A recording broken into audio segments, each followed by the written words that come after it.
dumating yung bago kong order. Isa to sa mga kailangan ng anak ko sa school. Charan! Ito na siya guys. Diba? Aakalain nyo bang mura lang yan dito sa TikTok?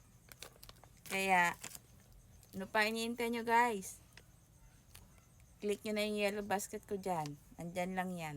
Tsaka hindi lang yun. Marami ngayong sale sa TikTok. Kaya, visit nyo na yung showcase ko guys. Andyan yun.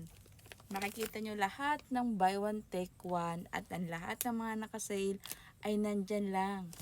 Diba? Kasi, payday sale ngayon guys. Kaya grab nyo na habang mura pa bago mabago ang mga price ng mga yan guys.